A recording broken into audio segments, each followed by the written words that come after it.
sayfayı yeniliyorum 20.000 kişi geliyor. Sayfayı Allah yeniliyorum 30.000 kişi geliyor. Yani 100.000 plaketi kargodayken ben 1 milyon plaketini kazandım. En çok zevk aldığım şu anda şeye geldik. Yani bir yüksek izlenen videonun istatistiklerine bakmak. Sadece bu videodan 452.000 abone gelmiş. Sadece bu videodan. YouTube Shorts'la Facebook Reels kazanç kıyaslaması yapsam mesela şu Uçurum. kadar kat. Ben kendi kanalımdan bahsedersem en az bir 20 kat vardır. 20 kat, ne diyorsun? 10 kat 20 Çok kat ciddi. vardır. Çok ciddi bir fark. Bugün tüm sosyal mecralarda yaklaşık 4 milyon aboneye, takipçiye ulaşan doğada yemek videolarıyla bildiğimiz orman lezzetleriyle sevgili Çağatay Mutlu'yla beraberiz. Abi hoş geldin. Hoş bulduk. Nasılsın? Nasıl gidiyor? İyi çok şükür. Biraz yoğun, biraz koşturmacalı ama güzel. Keyifli. Süper, harikasın. Sen nasılsın? Ben deyim. Çok teşekkür ederim. Atik ailesinin etkinliğine tanıştık seninle. Evet. Glampout'un bir etkinliği vardı orada. Tanıştık. Güzel bir dostluğumuz oldu. Ben senin yeni açtığın dükkana geldim. Ondan da bahsedeceğiz birazdan. Sen sağ ol buraya geldin, ofisimize geldin, stüdyomuza geldin. Böyle güzel bir dostluğumuzun başlangıcı oldu. Eyvallah. Umuyorum devam eder. Şimdi YouTube'da 1.3 milyon yaklaşık takipçi, Evet. abone var. Instagram'da 1 milyona yaklaştı. TikTok'ta da sanıyorum 1.6 milyonluk bir Evet. takipçi kitlesi var. Yani bütün mecralarda aktifsin. Bir de Facebook var, siz onu Yani saymıyorsunuz Facebook'u ben herhalde. aslında saymam lazım ama Facebook'una bakmadım. O da Dersine hiç çalışmamışım. 1.3 küsür. 1.4'e yakın o da. Özellikle Facebook'la alakalı para kazanma konusunda bize garip, ilginç şeyler söyleyeceksin. Olur. Bence pek çok dinleyenin bilmediği. Onlarla alakalı da konuşacağız. Bilen aslında büyük bir kitle var ama bilmeyen de hala çok veya Facebook'tan umudunu kesen çok. O Aslında kısmını umudun konuşuruz. başladığı yerdeyiz. Gibi. Harikasın. Şu an nasıl gidiyor sende sosyal medya şu sıralar? Sosyal medya şu an senin bildiğin gibi mağaza olduğu için biraz durgun. Bir de şu an hani yayın tarihini senin bilmiyorum ama şu an tam orman yasaklarının olduğu dönem. Orman yasaklarında da biraz daha az ateş göstermeye çalıştığım için biraz daha stabil, biraz daha durgun gidiyor. Ama sonbaharla birlikte hem böyle biraz da mantar sezonu açılıyor. Ormanlar daha gezilebilir hale geliyor. Sinekler azalıyor falan. Daha bir yükselişe geçiyor. İlk sosyal mecralarda hangisinde aktif olarak başladın içerik üretmeye? İlk Instagram'da başladı. Uzun bir sürede sadece Instagram olarak devam etti. Diğerleri onun peşinden geldi. İlk Reels formatı başladığı zaman mı oldu? Yok Yoksa Reels'ta bizim postlar zamanında. şey olacak. Bizim zamanımızda Reels yoktu. Yani fotoğraf vardı. Artı böyle çok kısa 15-20 saniyelik videolar yeni başlamıştı.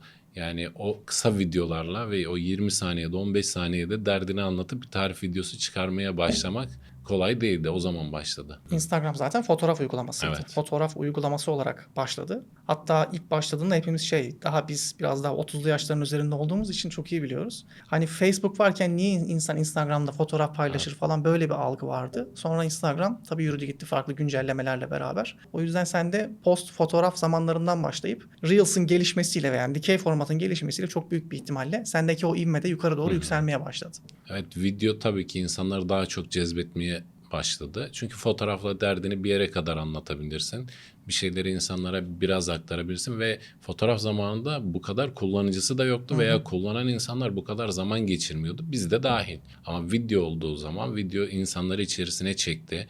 İzleyebilecekleri bir içerik ve hızlı tüketilecek bir içerik aslında. YouTube gibi böyle oturup zamanını, saatlerini ayırman gereken değil de işte biraz daha ben diyorum. YouTube bir belgesel, işte diğerleri daha günübirlik dizi gibi düşünmek lazım ve televizyon programı anlık daha hızlı tüketilebilir bir şey. Buna döndüğü zaman da insanların daha çok ilgisini çekti ve çok hızlı büyüdü. Şimdi doğada yemek videoları yapıyorsun. Aslında şu anda pek çok insan zaten bu tarzda içerikler üretmeye başladı. Ve bir Evet. şeyler yapmaya çalışıyor. Sen bunu yapanların ilklerindensin. Türkiye'de Hani, ilk diyebiliriz. Evet, ben de onu bildiğim için özellikle söylemeye çalıştım. Yani bu doğada yemek yapma konsepti nereden ortaya çıktı? Ne zaman içerik üretmeye başladın? Onlardan çok kısa bahsedebilir misin? Kaç yıl Tabii oldu ki. mesela? Kaç yıl oldu tam hatırlamıyorum ama 10 yılın üzerinde. Müthiş bir şey. Tam duplukken yani. Tabii kimse yoktu. Şöyle doğada yemek konseptiyle ilgili paylaşım yapan sadece belki tanıyorsundur Ay Yemeği vardı. Zeynel arkadaşımız ama o da biraz portal sayfaydı. Yani hazır videolar paylaşıyordu ve özellikle yurt dışından bulduğu içerikleri paylaşıyordu. Yurt dışında bunun çok örneği vardı o zamanlar. Bizim Orman Lezzetleri sayfasının yola çıkma hikayesi birilerinden gördük. Doğada yemek yapıyorlar. Niye olmasın değil de tam tersi böyle doğada çok vakit geçiriyoruz artık kalalım. Hani kamp yapalım. Kampla ilgili bir araştırma yaptığımızda herkes işte konserve, makarna böyle günü kurtaracak daha pratik yemekler üzerine bir şeyler yapıyor. Ama yemek merakı olduğu için şimdi kampa gidiyoruz diye biz niye makarna yiyoruz? Neden konserve yiyoruz? İşte buna gerek yok deyip daha ilk kampımızda bile bir yemek programı, işte bir gün tavuk, bir gün balık, bir gün et, böyle daha ilk kampta bile bu şekildeydi. Sonrasında da ya bunları çekip paylaşsak ne olur ki ile yola çıktı. Tamamen makara için, eğlence için yapılmış bir şeydi. Çevreden ve insanlardan olumlu dönüşler gelmeye başlayınca bu sefer sen de gaza geliyorsun. Teşvik İster oluyorsun. istemez teşvik oluyor. Bu sefer içerikleri çeşitlendirmeye başladık. Özellikle bir doğada sufle videosu. Aslında hani seninle yayın öncesi birkaç video konuştuk ama orman lezzetlerinin bu kadar hızlı büyümesindeki en başta sebep o sufle videosu olabilir. Çünkü doğadasın, işte matkaptan mikser yapmışsın, tenekeden fırın yapmışsın ve bununla bir sufle yapıyorsun ve tam o akışkanlığı, pişme şekli falan filan. Çekim o kadar profesyonel değil ama çıkan sonuç çok profesyonel. Bunun üstüne zaten TRT canlı yayına konuk aldı. O O zamanlar zamanlarda. tabii TRT canlı yayına konuk aldı. Sonrasında Hürriyet gazetesi hafta sonu Ekin'de yazdı. Koç grubunun kendi kurumsal dergileri vardı. Onlar geldi, doğada röportaj yaptı, bunu yazdı. Birkaç tane yemek dergisi yazdı gibi böyle her yerde orman lezzetleri dönmeye başladı. O zamanlar insanların bu kadar doğaya merakı da yoktu, ilgisi de yoktu. Varsa da ekipman yoktu, cesaret yoktu. Ben hep örnek veriyorum. Belgrad'da bizim video çekmeye gittiğimiz yerler sonbaharda falan yollar yapraklarla kapanırdı. O kadar kimse gitmiyordu. Şimdi YouTube'da Shorts ağırlıklı içerikler üretiyorsun. Evet. Yaklaşık 300'den fazla videom var. Aslında çok da fazla bir video sayısı değil. Yani Shorts içeriklerine kıyasla. Yaklaşık 650 milyondan fazla da bir izlenme elde edilmiş toplamda şu anda YouTube'da. Senin bir tane videon var. O video 175 milyon izlenme almış. Evet. Yani eğer müsaaden olursa ben şunu görmek istiyorum. O 175 milyon izlenen videonun istatistiklerini bir görmek istiyorum ve izleyicilerle ki. paylaşmak istiyorum. Eğer müsaaden varsa. Müsaade var, sıkıntı yok. Gizli saklı bir şey yok. Öncelikle onu açayım. Şimdi bu video aslında izlenmeye başladığında YouTube kanalı 7.000 abonesi falan vardı ama YouTube'a özel hiçbir şey de yapmıyorduk. Yani YouTube vardı ama YouTube'a özel hiçbir şey çekilmemişti. Instagram'da aktiftin o zaman. Instagram hep aktifti. Ana kale orasıydı. Orası için üretilmiş içerikleri diğerlerinde de paylaşıyorduk. Öyle gidiyordu ama o video YouTube'da enteresan bir geri dönüş aldı. Yani şöyle söyleyeyim, gözünde canlandır. Sayfa yeniliyorum, 20.000 kişi geliyor. Sayfa Allah yeniliyorum, Allah. 30.000 kişi geliyor. Yani 7.000'den milyona çıkması 3 ay falan sürmüştür. 2 veya 3 ay. Hatta şöyle, lafını kestim, yani 100.000 plaketi kargodayken ben 1 milyon plaketini kazandım. Yani ikisi peş peşe geldi. Yıl kaçtı? Yılında da hemen bakalım, 4-5 yıl öncesi o içeriğin yayınlanma tarihi. Ben bir Sana alayım vereyim, şimdi. sen açıkla. En çok zevk aldığım şu anda şeye geldik. Yani bir yüksek izlenen videonun istatistiklerine bakmak bana çok zevk veriyor. Bir ekran kaydı da alayım. Olmazsa Olur. burada da izleyicilere de gösteririz. Böyle kaydımızı da açalım. Evet, şu anda videoya girdik. Yaklaşık 175.7 milyon izlenme almış. 2.1 milyon saatte aynı şekilde izlenmiş. Tahmini gelir burada yazıyor. Yani 44.000 TL. Evet. Aslında bunu en son gösterecektim ama 44.000 lira da normalde çok az. Evet. Bunun niye olduğuna da bir bakalım. Ben de ilk defa bakıyorum istatistiklere. Beraber bakacağız. Şimdi görüntülenmeye baktık zaten. Şöyle bir girelim bakalım ne zamandan beri aktif görüntülenme almaya başlamış. İlk zamanlar çok fazla değilmiş. Hani ne zaman yayınlanmış? 3 Mart'ta video yayınlamışız. Yani yaklaşık Temmuz'a kadar çok fazla bir izlenme almamış ama Temmuz'dan sonra dikeyine bir giden izlenme var. Son zamanlarda, son aylarda yine izlenmeler durmuş. Yani Shorts özet akışından gelmiş genel trafik. %81.5. Göz atmalardan gelmiş, aramalardan gelmiş ciddi bir şekilde ama zaten böyle yüksek izlenen videolar mecburi ve zaruri olarak Shorts özet akışından izlenmek zorunda. Shorts özet akışına düşmediği takdirde zaten böyle absürt rakamlarda izlenmeye çok fazla ulaşılmaz. Sadece bu videodan 452.000 abone gelmiş. Sadece bu videodan. Çok ciddi bir rakam. Yani düşünebiliyor musunuz? Bir tane video yapıyorsunuz ve 450.000 abone sadece bir tane videodan geliyor. Ve o zaman 7.000 abonesi var. Yani yeni bir kanal. Tamam, Instagram'da var olan bir kanal ama YouTube'da yeni bir sayfa. Yeni bir kanal. Uzun videosu yok. Hiçbir şey yok. Birkaç tane short videosu var ve bunun etkisiyle diğerleri de izlenmeye başladı. Muhtemelen haliyle. sen de bunun videonun yüksek izlenmesiyle sana da böyle bir gaz geldi tabiri caizse. Evet. Bir teşvik geldi. Sen daha fazla YouTube'a odaklanmaya başladın büyük ihtimalle. YouTube'a tamamen küsmüş gibi bir şeydik. Öyle söyleyeyim. Çünkü ilk YouTube kanalı daha önce sana anlattım. Bir tane açtık. Kısa sürede kapandı.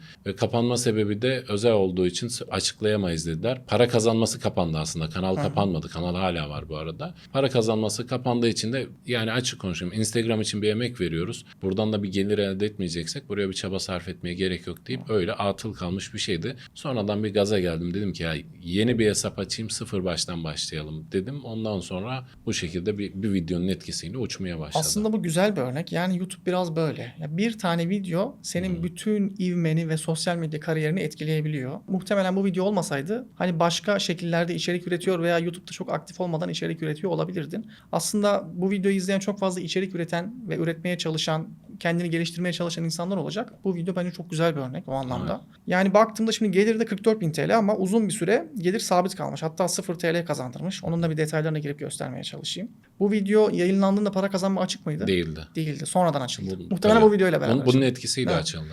Şimdi Mart ayı demiştik. Ne zaman açılmış? Şubat'ta açılmış. Yani muhtemelen yaklaşık 11 ay sonra, Evet. bir sene sonra bu videodan para kazanmaya başlamışsın. Çok büyük bir ihtimalle eğer videodan düzenli bir ilk başlardan para kazanmaya başlasaydın şu an gelir 100.000 TL civarını geçerdi. Evet. Büyük bir ihtimal. Belki daha da fazla olurdu.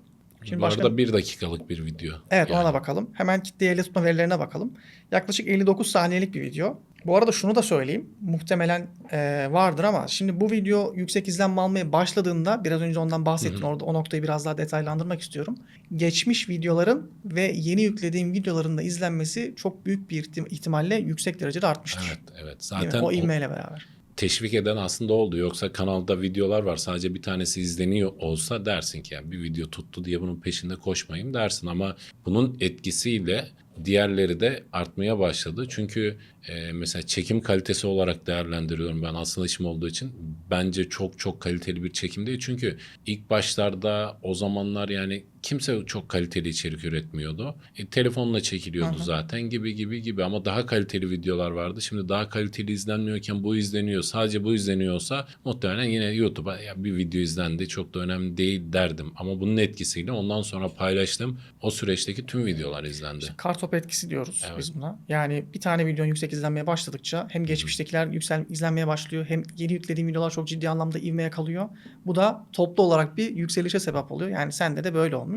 Hani son 48 saatte artık izlenmeler düşmüş. Yani çok fazla izlenmiyor bu video ama geçmişte aldığın burada artı değerler zaten kanalı bambaşka bir noktaya getirmiş. Şimdi etkileşim kısmına geleyim. Oradaki detaylarla paylaşmaya çalışayım. Şimdi izleyici etkileşimi kısmı var. Burası şu demek. Hani bilmeyen izleyiciler olabilir. Siz Shorts özet akışında gezerken kaydırdığınızda eğer bir video karşınıza çıktığında 2-3 saniye o videoda kalıyorsanız izlemeye devam edenlerin oranına burada dahil ediliyor. Ama video çıkar çıkmaz hemen kaydırıp geçiyorsanız izlemeden geçenlerin oranına dahil ediliyor. Şimdi bu videoda %67.2'lik bir izlemeye devam edenlerin oranı var. Bu da yani güzel. Biz normalde %60-65 arasını ortalama değer olarak kabul ederiz. Bunun üzeri iyi bir değer olarak kabul edilir. Yani burada da keza bu güzel bir şey olarak devam ediyor.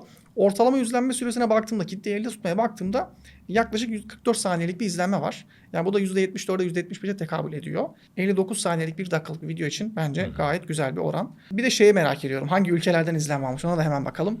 Yayınlandığı tarihten itibaren %25.4'lük bir Hindistan'dan trafik alınmış. Sonra Rusya'dan almış. Çok garip. Şu anda Rusya'dan muhtemelen hiç alamıyordur. Yani alamazdı yani şey olsaydı. Amerika'da %4.9, %5 gayet güzel.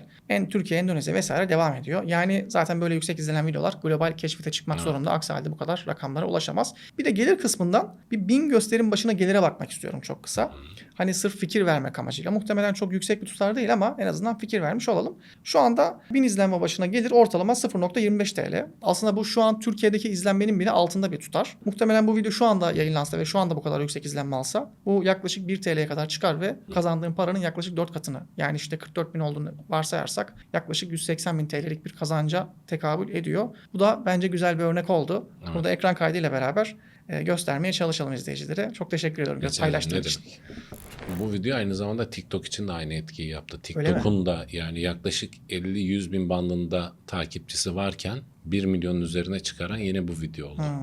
Peki iki şey soracağım. Bir, niye sadece YouTube'da Shorts odaklı içerikler üretiyorsun? Dikey formatta gidiyorsun. Çünkü yatay videolarında var ama çok özensiz videolar belli. Çünkü dikeylere ne kadar özendiğini bana çok anlattın. Ne kadar uğraştığını. Yani bir 40 saniyelik videonun belki 3 günlük emek sonunda ürettiğini ve bunu paylaştığını anlattın. Bir, neden sadece Shorts videolar üretmeye çalışıyorsun aktif olarak? İki, Shorts'tan elde ettiğin Google AdSense yani reklam kazançları seni tatmin ediyor. Şöyle söyleyeyim aslında bu sorunun en güzel cevabı terzi kendi söküğünü dikemez. Ben yaklaşık medya sektörüne gireli 20 yıl oldu. Yani 17 yaşındayken ben girdim bu işin içerisine. Dizi, sinema, reklam, belgesel, tanıtım, klip o kadar çok işte çalıştım ki videodan artık şey geldi bana yani. Video çekmek, video görmek, keyfi hobi olarak yaptığım bir şeyi videoya dönüştürmek zulüm gibi. Çünkü orman setlerden kaçtığımız bir yerde. Yani o video stresinden.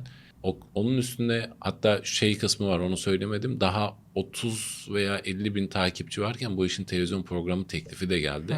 Toplantıya dahi gitmedik. Dedik ki biz bu işi televizyona yapmak istemiyoruz. Yani yoksa bu işi çok rahat televizyonlara da satabilirdik. Sektörden bıktığın için mi başka bir sebep mi var? Yoksa sosyal medyanın geleceğinden kaynaklı mı? Sektörde şimdi bu bir hobi, bir işimiz var. İşimiz zaten video çekmek, kanallara veya firmalara projeler, dosya, filmler, videolar hazırlamak. Ondan sıkılıp bir hobi ediniyorsun. O hobini de aynı yere taşırsan bu sefer hobi kalmayacak. Evet. O yüzden hani her şey para kazanmak değil deyip orada o şekilde kaldı. Ama şimdi terzi kendi söküğünü dikemez ve mükemmelliyetçilik olduğu için şimdi o dönemler çok fazla televizyon programı, belgesel çekiyoruz. Biz büyük ekiplerle çalışıyoruz falan. Şimdi bu işi YouTube'a program formatında çeksek bir ekip lazım. Kafamızdaki o tabii. Bunun yanlış olduğunu yıllar sonra. Şimdi sen daha iyi anlatırsın onu bana. Ben de belki aydınlanırım biraz da. Mükemmel olmasını düşündüğümüz için hiç kamerayı alayım böyle konuşayım falan hiç akla gelmedi. O yüzden o shortlar da zaten Instagram'a çekilmiş içerikler olduğu için paylaşıldı. Yoksa YouTube için yine özel bir şey yapılmazdı. O sebeple de YouTube'a özel yatay uzun bir video çıkmadı. Yani biraz video çekmekten sıkıldığımızdan da olabilir. Bazı konularda amatör olmak daha şey olabiliyor. Kesinlikle. Daha cesur yapabiliyor. Ben belki bir ara bulabilirsem sana Instagram için çektiğim ama yayınlamadığım o kadar çok video gösteririm ki sen dersin belki çok güzel video ama benim için çöp yani. Mesela sadece ışığını beğenmediğim için yayınlamadığım video var. İşte mükemmelliyetçi olmak aslında içerik üretim aşamasında çok seni yavaşlatıyor ve muhtemelen daha az içerik üretmene sebep oluyor. Aslında o mükemmelliyetçilikten biraz sıyrılsan yani 300 video değil belki 500 video yapacaktın. Ve şu an çok daha farklı. Hem kazanç anlamında hem getirdikleri dolaylı yollardan getirdikleriyle çok farklı bir noktada olabilirdi. Ama peki bildiğin kısımdan sorayım o zaman. Yani bu kalıcılık ve geçicilik, anlık tüketime bir şey öğretmek, şu an işte gündemde şu gündem oldu ben de aynısını yapayım değil de hep bir özgün kalmak. Daha az olsun, daha kaliteli olsun ama sabit bir kitlem olsun mu daha mantıklı? Yoksa anlık şu moda oldu hemen yapayım, kitlem biraz daha uçsun, biraz daha büyüsün, o olsun bu olsun mu daha mantıklı? Ben kafamda onu çok oturtamadım. Çok güzel ve zor bir soru. Şimdi trendlere kapılıp gitmek zaten başlı başına doğru bir şey değil. Çünkü trend bugün var, yarın var. Ondan sonra uzun vadeli olmayacak. Bu kesin bir karar. Trendlere kapılmak o yüzden çok mantıklı. Hatta ben eğitimde de bunu söylüyorum. Yani içerik üreten insanlar trendlere göre içerik üretmesinler. Çünkü bu uzun vadeli ve sürdürülebilir bir şekilde üretilebilir bir içerik olmayacak. Ama burada şu ayrımı da yapmak lazım. Şimdi tamam kalite odaklıyız. İçerik çok kaliteli olacak. Hani her şey harika olacak ama bir tane 40 saniyelik videoyu da 3 günde üretmememiz lazım. Aksi halde maddi manevi seni çok fazla yoruyor. Psikolojik olarak da çok fazla yoruyor. Şimdi herkes içerik üreticisinin hayatını çok böyle güzel sanıyor. Sen de konuştuk biraz önce videodan önce.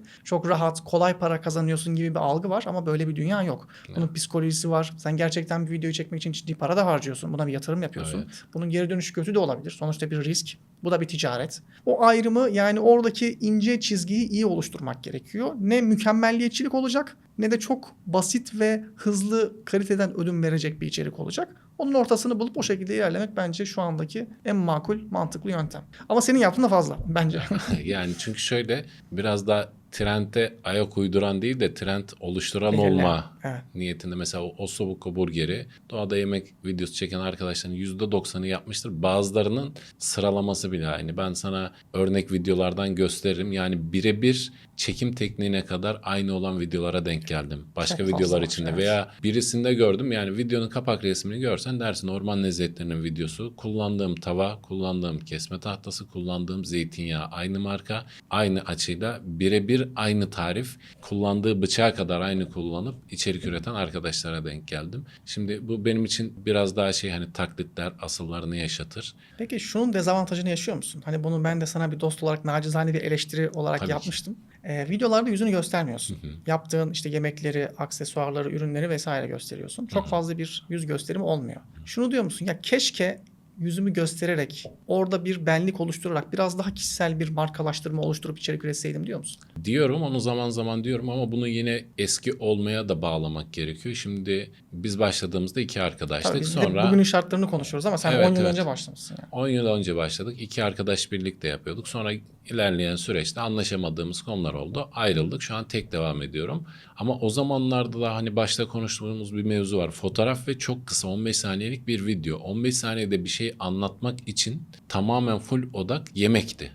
Yani başka bir şeye zaman ayıramazdın. O yüzden de hep oradan gidiyordu. Şimdi oradan tutmuş bir konseptin içerisine sonradan bir şey dahil etmek doğru mu yanlış mı, bunun çok şeyini yaşadık. Yani kendi içimizde yapmalı mıyız yapmamalı mıyız? Hani bizim hedefimiz işte meşhur olayım, yüzüm tanınsın, herkes beni bilsin. Böyle bir hevesim olsa zaten medya sektöründeyim. Yani dizi, sinema, reklam Veya sektöründeyim. TV teklifini kabul eder. TV teklifini yani zaten bu işlerin atası olan televizyondan geliyoruz biz. O zamanlarda da öyle bir merakımız yoktu ki sonra da sosyal medya çıktı. Aman benim yüzüm tanınsın, bilinir olayım. Ama şu açıdan bakınca yanlış düşündüğümüzü de görüyorum. Niye? Tamam, mantık olmamalı ama bu işin ticari ve geleceği için yüzün görünmesi, yüzün bilinmesi, kişilik algısının oluşması çok çok önemli. İlk başlarda tek olduğumuz için, başka içerik üreten olmadığı için bu konseptte ayrışıyordun zaten. Zaten bu varsa orman lezzetleridir, başka bir şey yoktur. Ama şu an o kadar çoğaldı ki ayrışmak için kendinden bir şeyler katman gerekiyor. Ufak ufak, böyle çok da artık ben varım deyip kameranın önüne atlamak değil de, mesela bir tane izlemişsindir belki, mantarlı bir tarif var.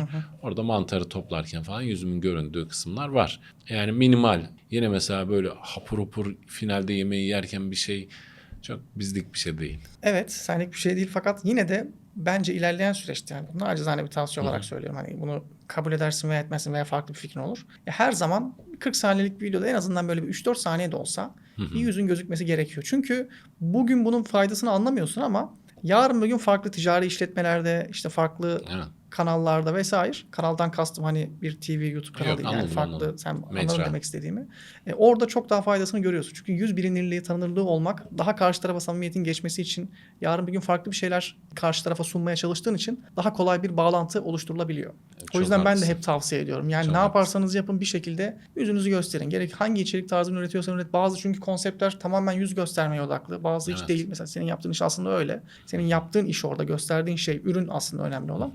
Ama 3-4 saniye göstermek de bence videonun geneline bir zarar vermez. O gerekiyor, haklısın. Yani düşünüyorum, onunla ilgili de konseptler düşünüyorum. Hatta sayfa içerisinde bilmiyorum, 2 farklı konseptle ilerlemek ne kadar dolu. Ama birbirinden bağımsız Konuşalım değil de videodan sonra. aynen. Yani ufak ufak bir şeyler ekleme niyetim var. Dediğim gibi halihazır konsepte de kısa kısa da olsa, çok böyle abartmadan, sırf görünmüş olmak Tabii. için değil, işin olağan akışında gidecek şekilde dahil etme niyetim var. Ki sonrasında da farklı konseptlerde birkaç kanal niyetim de var. O enerjiyi bulursam. İnşallah O diyelim. vakti bulursam. Zevkle bekliyoruz. Yani.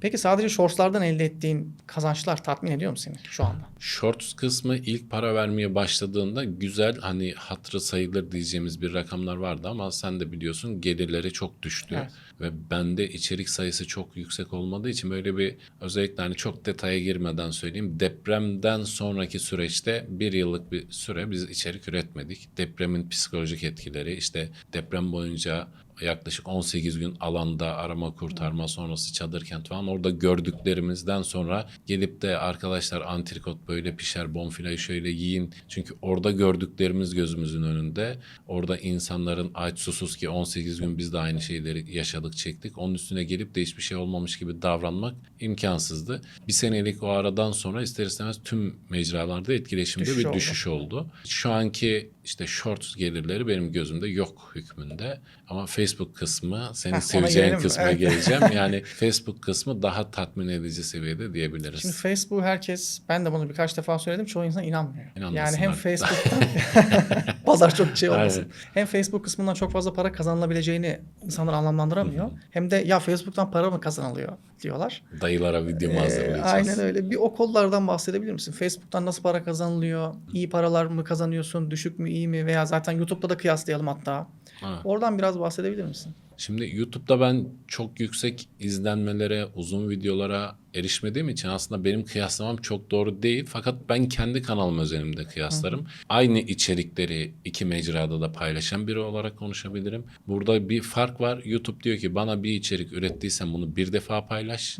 Ama Facebook'ta diyor ki bunu diyor paylaşabildiğin kadar paylaş. Yeter ki Belli bir süre izlensin. sonra sana kendisi teşvik ediyor. Diyor ki bu videon çok izlenmişti. Bunu tekrar paylaşmak ister misin diye. Bence mantıklı olan da bu. Neden? 175 milyon izlense de YouTube'u şu an kaç milyon kullanıcısı var? Hala hepsine ulaşmış değil. Evet. Bu video tekrar paylaşıldığında hala ulaşmayan, izlenmeyen insanlara veya unutan insanlara bir dakikalık video mesela 4 yıl izleyen adam bunu unutmuştur. Tekrar paylaştığında bir algı yenilenecek, hafıza yenilenecek. Bu video tekrar izlenme alacak. Facebook'ta bu kısım olduğu için daha yoğun kullanabiliyorsun. Hem ara ara yeni içerik takıldığın yerde içerik üretemediğinde de eski bir içeriği tekrar paylaşarak oradan bir gelir elde edebiliyorsun. Şu ana kadar da bence izlenme başına bu arada Facebook'un da düşmüş durumda eskiye İlk nazaran. zamanlar çıktığında çok yüksekti. İlk zamanlarda bir şartı yoktu. İçerik üretmen yetiyordu. Daha fazla para veriyordu gibi. O yüzden benim için Facebook her zaman daha şey oldu. Artı bir önde oldu. Kıyas yapsak YouTube'la Facebook'taki kazançlar arasında, yani YouTube'da demeyeyim de YouTube Shorts'la Facebook Reels kıyaslaması, kazanç kıyaslaması yapsam mesela şu Uçurum. kadar kat. Mesela bir örnek Ben versen. kendi kanalımdan bahsedersem en az bir 20 kat vardır. 20 kat, ne diyorsun ya? 10 kat 20 Çok kat ciddi. vardır. Çok ciddi bir fark. Var. Yani bu da şöyle aslında, Instagram hesabınla Facebook hesabını eşleştiriyorsun ve Facebook'a ayrı olarak muhtemelen paylaşım yapmıyorsun değil mi? Yapıyorum, Instagram yapıyorum. yapıyor musun? Yok. Sayfa üzerinden mi yapıyorsun? Sayfa üzerinden yapıyorum. Aslında şu algıyı da unutmamak lazım. İnsanlara böyle söyleyince sanki Facebook'ta bir şey yapmak çok basitmiş. Tabii. Var olanı Instagram'a yüklerken Herkese bas de düğmeye para oradan, veriyormuş. oradan da paylaşsın, öyle bir şey yok. İkisi birbirine bağlı değil. Bağlı ama paylaşım olarak bağlı değil. Zamanlaması. Senkronu kapattın yani Tabii şeyden. tabii. Onun Instagram, zamanlaması, yönetimi, işte sana verdiği görevler, sana diyor ki bugün şunu yap, bugün bunu yap, bu hafta şunu yap, bu hafta şu kadar izlenme al. Bu verdiği görevleri takip edersen para kazanıyorsun ve oradaki algoritmaya göre bir şeyler yapıyorsun. Şunu yapıyorum bazen, aynı içerik değil aslında. Bir videoyu montajını yaptığımda Instagram için 1-1,5 dakikalık bir kesit yapıyorum. Ama sonrasında bunu bir de Facebook için uzun versiyon 3 dakikalık, 3,5 hatta bir dönem Facebook ilk başladığında sadece 3 dakika üzeri videolara para veriyordu. O yüzden eski videolar iş yapmıyordu. Çünkü Instagram'dan kalma videolar hepsi kısaydı. Benim şöyle bir oyun var. Bende silme şeyi yok. Yani bende alakası şurada atıyorum bu mikrofonun markasını unutmayayım diye fotoğrafını çekeyim. 3 yıl sonra gel telefonumda bulursun. Onun artısını yaşadım. Ben geçmişe dönüp 2-3 yıl önce çektiğimiz videoları yeniden kurgulayıp 3 dakikanın üzerine çıkarıp Facebook'ta paylaşmaya başladım. Oradan para kazanmaya başladım. Sonrasında da Facebook artık 10 saniyede olsa para vereceğim dediğinde elimde zaten halihazırda bir sürü video vardı. Sürekli çevire aynı videolarla öyle bir kolaylık oldu. Yani biraz da para kazanma motivasyonundan ziyade sanıyorum o mecraya uygun format da biraz bu olduğu için Evet. ona göre uyarlayıp ona göre içerik ürettin. Yani buradan da bir ders olsun aslında. Her mecranın biraz daha etkileşimi farklı olabiliyor. İzlenme durumları, istatistikleri farklı olabiliyor. Sen o mecraya göre bunu düzenliyorsun. Kendini kesinlikle şekillendirmen gerekiyor. Yani böyle insanlar içerik üretme, video üretme bunu sanki çok basitmiş gibi var bir düğme basıyorsun paylaşıyor. Aynı düğme sende de var sen bas o zaman diyorum. Yani emeksiz olmuyor. Yani ben özellikle Facebook para vermeye başladığında ilk bir ay gece 2'lere 3'lere kadar sabahlara kadar uğraştığımı biliyorum. Videoları yeniden düzenlemek için, onları Facebook'a uygun hale getirmek için, onların paylaşım sırasını yapmak için bir de teknoloji ilerledikçe bu yapay zeka planlama bilmem ne planlama falan eskiden yoktu biliyorsun. Bunların hepsi sonradan çıktı. Şimdi mesela oturuyorum önümüzdeki ayı planlayabiliyorum ama eskiden bu yoktu. Her gün aynı saatte telefonu eline alıp İnternetin de hızlı olduğu bir yerde bir paylaşım yapman gerekiyordu. Zamanla kolaylaşıyor ama kolay olmasının sebebi de zamanında ben o videolara emek verdim. Günlerce uğraştım çekimi için, para harcadım, emek harcadım gibi. Peki sponsorluklar durumda. Orada nasıl kazançlar ve talepler değil? Talepler şöyle, şimdi bizim sayfanın 10 yıllık, 11 yıllık bir emekten bahsediyoruz. Başından beri böyle bir aldığımız karar var. Ürün karşılığı reklam bizde hiç olmadı. tanımadığımız işte size ürün göndermek istiyoruz, şöyle yapmak istiyoruz, böyle hediye kabul etme olmadı. Çünkü hep bir beklentiyle geliyor bunlar. İnsanlara da takas sistemi artık bitti. Para icadı oldu. Yani senin reklama ihtiyacın varsa reklam al. Benim ürüne ihtiyacım varsa ben ürün alayım ki bunun örneğini yurt dışındaki firmalarla da çok büyük marka vermeyeyim şimdi. Dünya çapında marka olup da bize maille ulaşıp size ürün göndermek istiyorum diyor. Ama ürününü biz kullanıyoruz. Benim zamanımda ihtiyacım vardı. Parasını verdim aldım. Şu an senin reklama ihtiyacın varsa sana da bütçe teklifi gönderebilirim deyip hepsini kibarca reddettik. Böyle orada da bir güven kazanmak gerekiyor. Markalar da bazen böyle fikrimize güvendiği için danıştığında diyorum yani çalışacağım bir influencer dediğimiz arkadaşın geçmişine bak. Senden önce ne paylaşmış, senden sonra ne paylaşacak? Yok zayıflatan çay, yok işte ince gösteren korse, bilmem ne tight. Bunu paylaştıysa adam sen kendini bu ürünlerle aynı sınıfta görürsün. Bu sebeple bir marka sizle reklam çalışmak istiyorum dediğinde zıplamadan yani bir dakika ne yapıyorsun, vaat ettiğini karşılıyor musun? Yani anlattığını karşılamadığı için ürün hesaba yatmış parayı geri gönderme işlemimiz var. Yani parası yatmış işin bu ürün bunu hak etmiyor deyip orada da biraz etik gözettiğimiz için daha minimal ama daha kaliteli markalarla çalışmak daha keyifli. Bu da belki şunu sağlıyor. Şimdi çok hem etik değerlerin var hem ürünün tamamıyla kaliteli olduğuna emin olup ondan sonra bunu insanlara tanıtmaya Kesinlikle. çalışıyorsun. Bu da muhtemelen şöyle oluyor. Belki benzer kıyaslarından daha az işbirliği yapıyorsun. Ama daha doğru markalarla işbirliği yapıp belki standardın daha üzerinde bir bütçeyle çalışma şansın oluyor. Bu da aslında az ama öz bir işbirliği oluyor gibi geldi bana. Kesinlikle. Bir de mesela günübirlik bir içerik, iki içerik değil de daha uzun vade çalışma, proje kapsamlı bir projeye bilmiyorum burada marka verebiliyor muyuz, ne kadar vermek Verebiliriz zor. sonra.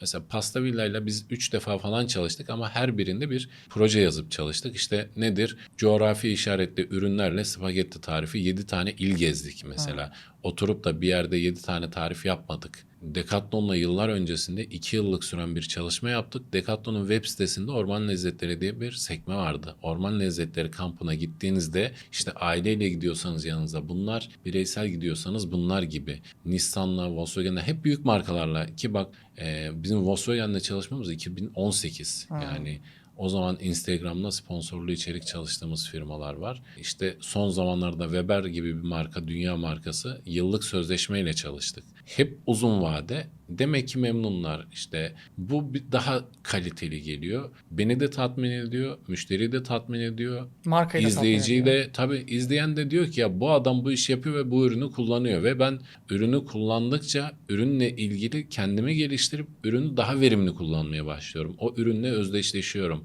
Dönüp marka şey diyebiliyor. Sizinle anılmak bizim için güzel demesi çok güzel. Çalışma bittiğinde bile pişman değil, mutluysa işte Weber'in son videolarından biri yaklaşık 40 milyon izlendi. Globale düştü.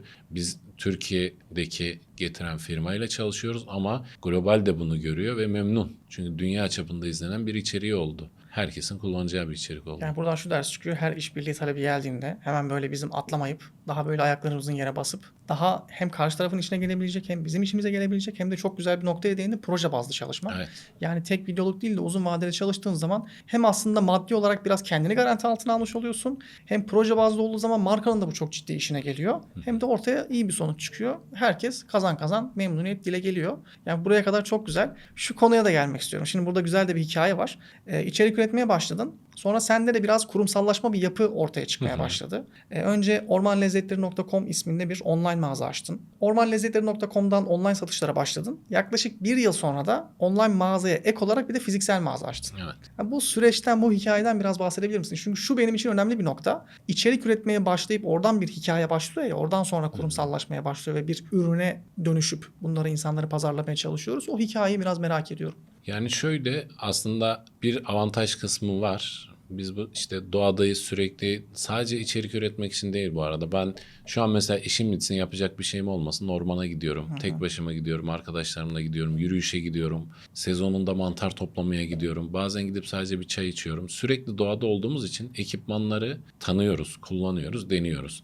Halihazırda da outdoor firmalarının birçoğu sahipleri, çalışanları buna bir vakit bulamıyor. Bilmediği için de sadece getirirken fabrikanın anlattığı kadarıyla biliyor ürünleri. Deneyimlediğimiz için bizim insanlara anlatmamız daha kolay oluyor. Mağaza fikri var mıydı? Yoktu. Bu bir arkadaşımın fikriyle ortaya çıktı. Şu an birlikte yapıyoruz bu işi. Yani kendisi bir gün ben evde yataktayken beni aradı. Ne yapıyorsun? İşte böyle böyle. Neden böyle bir iş yapmıyorsun? İşte outdoor ekipmanlarla ilgili bir e-ticaret, satış, mağaza falan filan. Dedim ki bu iş için çok para lazım. Bir de zaman lazım. İşte ben şu an ona ayıracak vaktim de yok, nakdim de yok. O da dedi ki birlikte yapar mıyız? Çok da sevdiğim eski bir arkadaşım, güvendiğimiz için birlikte öyle bir yola giriştik. Önce online başladı. Pazar yerleri ve web sitesi. Sonrasında da zaten başlangıçta da programımız bu yöndeydi. Fiziki mağaza olarak devam etti. Şu an aktif çalışıyor. Fiziki mağazaya da geldim, gördüm hani 3 Ayağına katlı. sağlık. Hatta İstoç'ta, yani buradan İstoç'un nasıl bir yer olduğunu bilenler daha iyi anlarlar. 3 katlı ciddi yatırımla yapılan bir mağaza. Şu an çok yeni, sanıyorum 3 ay oldu.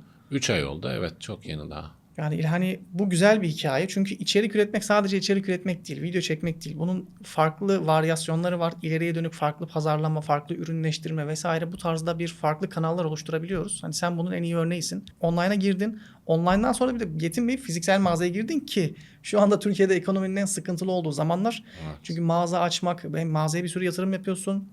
Personel çalıştırıyorsun, kirası, şusu busu derken aylık çok ciddi bir gider var. Bu gider riskini de göze alarak ve belki milyonlar harcayıp oraya bir mal stoğu yığarak bunun üzerinden bu devirde bence güzel bir cesaret aynı zamanda. Kesinlikle. Yaklaşık 1000 kalem ürün var. Kendi markamızda da çok ürün çıkardık. Hali hazırda bilinen markalardan bayilikler de aldık. Ama şunun artısını ve avantajını yaşadık. Yıllarca biriken güvenin, yaklaşık 10 tane markanın bayiliği vardır. Bunların içerisinde dünya markası olanlar var. Bunların hepsinden bayilik almamız bir hafta sürmemiştir. Telefonla... Onu soracağım. Evet. Eğer içerik üretmeseydin bu işlere girer miydin? Bir de bu kadar başarılı olur muydun? Bu işlere %99 girmezdim. Çünkü şöyle, şu an sıfırdan bir outdoor mağaza açtığını düşün. Tanıyıp tanımadığını bilmediğim için tanımıyor olarak düşünüyorum markaların, işte getirenleri, sahiplerini. Bazı markalardan paranla bile bayilik alamazsın. Doğru. Çünkü haklı, ürünü korumak için seni tanıması gerekiyor.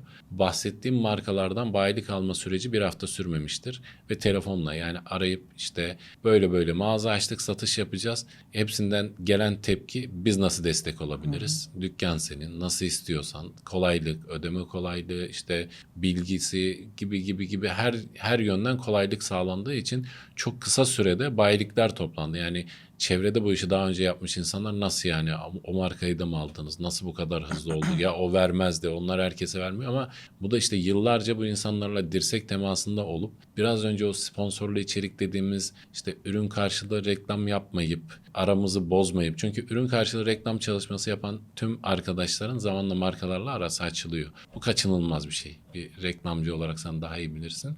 Çünkü bir karşılığı olmalı ve bir takas yapıyorsak da aslında iki ürünün de değerinin aynı olması gerekiyor. Çünkü firma 1 kilo sucuk gönderip senin sallıyorum 20 bin liraya yapacağın bir içerikle o 1 kilo sucuğu takas etmeye çalışıyor. Sonra da o 1 kilo sucukla 20 bin liralık içerikten 100 bin liralık geri dönüş bekliyor. Bunun sonunda bir yerde bir patlama yaşanıyor ister istemez. O sebepten dolayı da biz bu güveni kaybetmediğimiz için, ihtiyacımız olan her şeyi paramızla aldığımız için hepsinde bir kredimiz vardı. Bir selam vererek hepsini başlatabildik. Harika. Yani bu dönemde gerçekten insanların da güvenip mal vermesi. Belki bilmiyorum çalıştığın ama belki vadeli mal alıyorsun. Ve insanlar işte orada bir Orman Lezzetleri markası olmasaydı, o yıllardan gelen bir içerik olmasaydı kimse dışarıdan tanımadığı bir insana zaten öyle bir şey yapmaz. Markayı korumak için dediğim gibi mevzu para da değil sadece.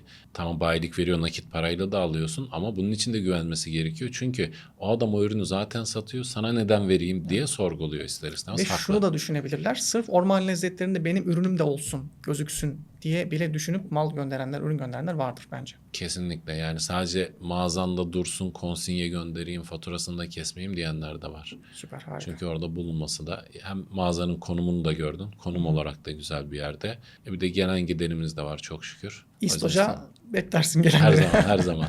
Birebir yardımcı oluyorsun kendine. Kesinlikle. Süper. Oradaysak her zaman. Peki biraz teknik konulara girmek istiyorum. Biraz Tabii daha ki. sosyal medya üzerinde.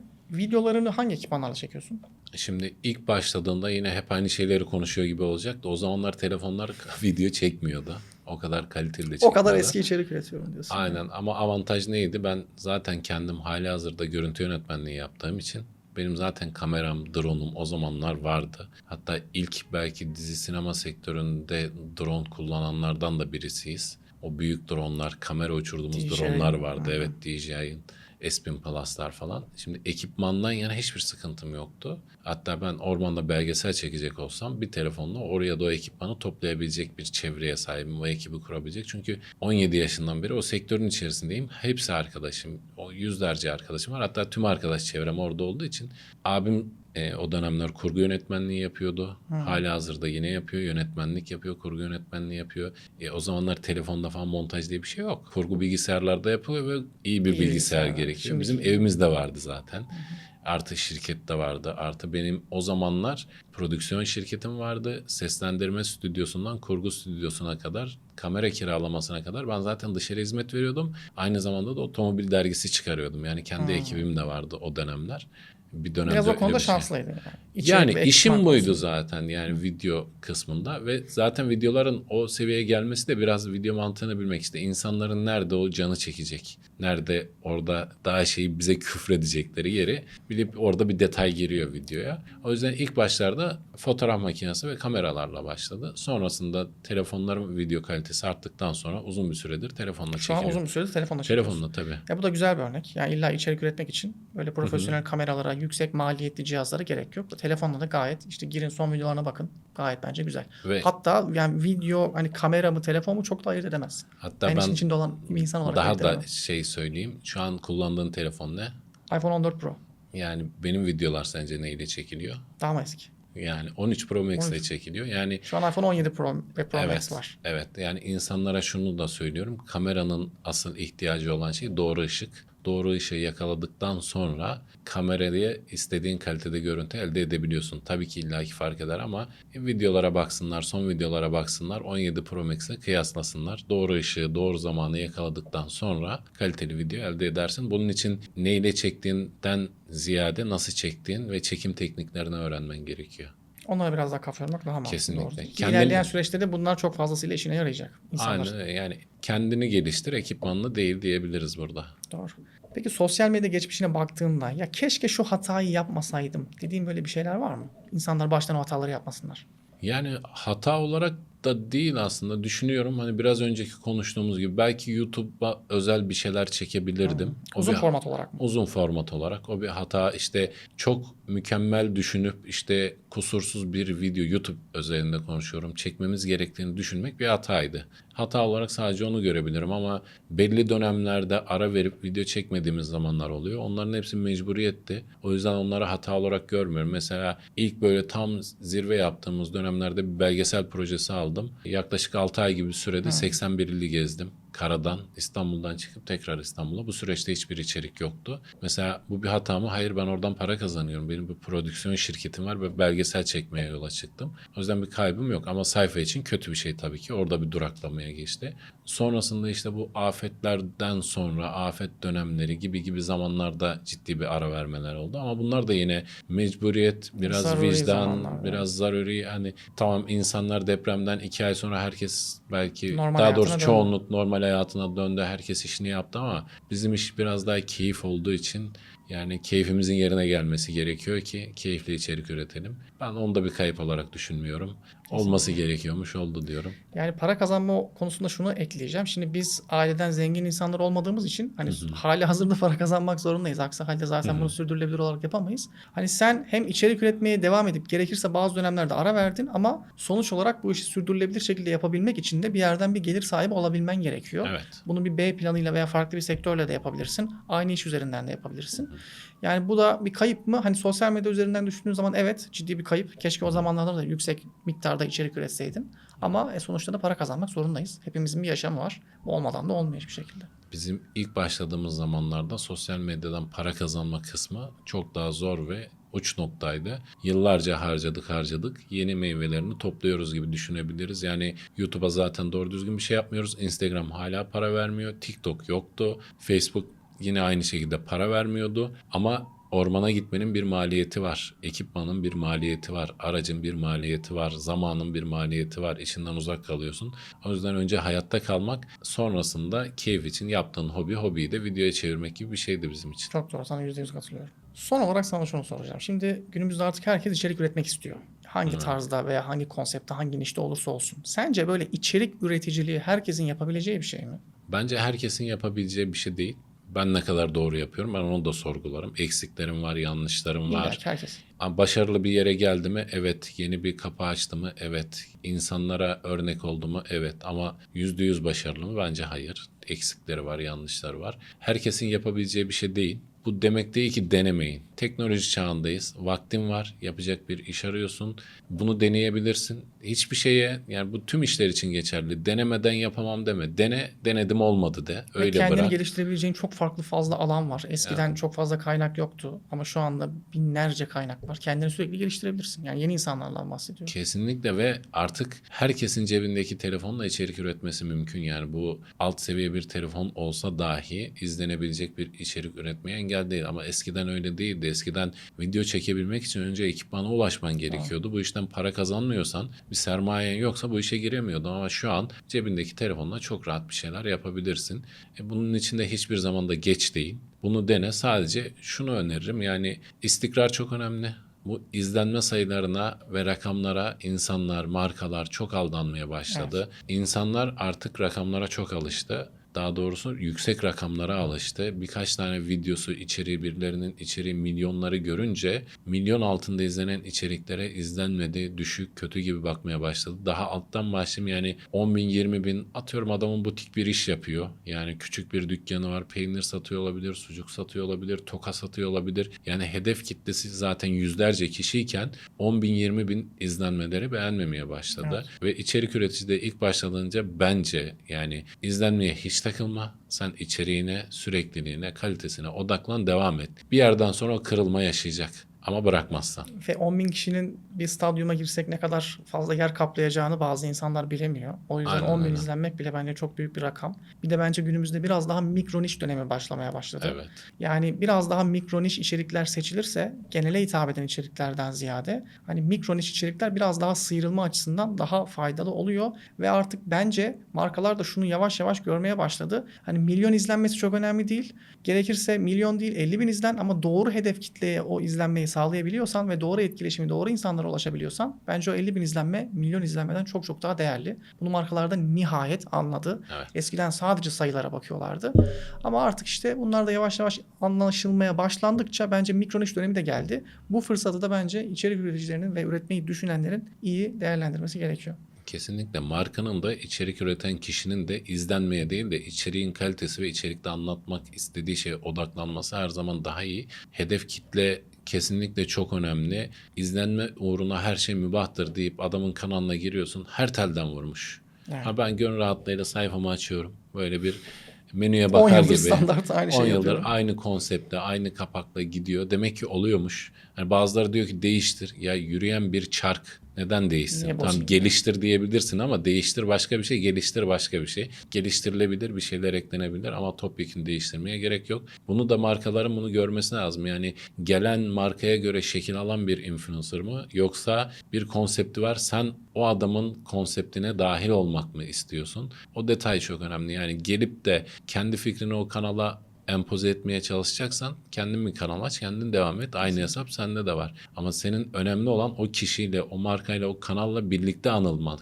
Onu başardıklarında da devamı gelir. Çok teşekkür ediyorum. Ben Çok teşekkür faydalı ederim. bir sohbet oldu. Teşekkür Şu ana ederim. kadar herhalde çektiğimde en uzun video olacak gibi duruyor. Maşallah. Hepsini yayınlarsan güzel. Hepsini yayınlarız. Hiç burada muhtemelen kesme biçme bir şey yapmayacağız. O yüzden çok değerli, faydalı ve tecrübelerini ederim. aktardığım bir yayın oldu. Çok teşekkür ediyorum. Ayağına sağlık. Buralara Ben kadar teşekkür yorduk ederim. seni. Umuyorum farklı videolarda, belki farklı alanlarda tekrardan görüşürüz. Hatta talep gelirse gerekirse ikinciyi de çekeriz. Hani sen de eğer İnşallah, istersen. inşallah. Ben her türlü ne zaman istersen 2, 3, 4. Bende sıkıntı yok. Soracağın hiçbir soruda cevapsız kalmaz. Cevaplamayacak bir şey de Çok yok. teşekkür ediyorum. Ben İyi ki teşekkür geldin. ederim. İzleyen herkese de çok teşekkür ederim. Hani son olarak söylemek istediğim bir şey varsa. Davet ettiğin için ben teşekkür ederim. İnşallah devamı da gelir. Bir şeyler de yaparız. Ben de senden öğrenecek çok şeyim var. Estağfurullah. Çünkü Ben de öyle. ben bir içerik üreticiyim. Ama ben hep şunu söylüyorum. İçerik üreticilik başka bir şey. Sosyal medya uzmanlığı başka bir şey. Benim orada çok eksiğim olduğunu biliyorum. Doğru şeyi bulmak için bilen herkese danışmakta fayda var. Çok teşekkür ederim. Arkadaşlara da tavsiye ediyorum. Eyvallah. Çok teşekkürler. İzlediğiniz için sizlere de teşekkür ediyorum. Bir sonraki videoda görüşmek üzere.